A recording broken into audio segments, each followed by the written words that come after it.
سلام خدمت دوستان عزیز. تو این ویدیو میخوایم که با هم یه روش خیلی راحت برای مطالعه کردن با استفاده از چت جی پی تی رو با هم داشته باشیم.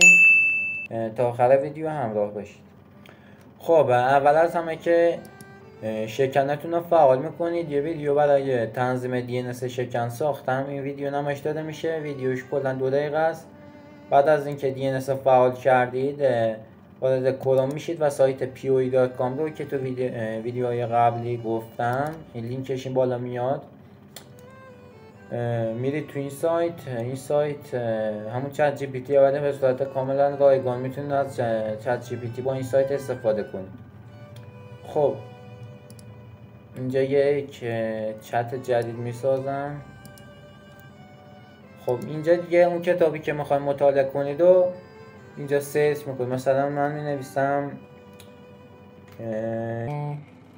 یک خلاصه از کتاب عادتهای اتمی بدون حذف نکات مهم.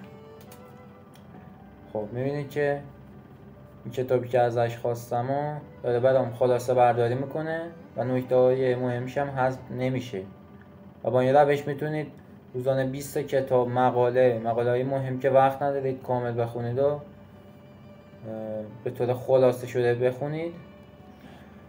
خب میبینید که به صورت کامل خلاصه کرد. میبینید که نکته هاشو شماره بندی کرد و نکات مهمش رو گفت به طور خلاصه. روش خیلی خوبیه واقعا استفاده از چت جی پی تی برای خلاصه برداری و زمینه‌های مختلف میتونید برای خلاصه برداری ازش استفاده کنید. اگه این ویدیو کاربردی بود سابسکرایب کنید، لایک کنید و حمایت فراموش نشه.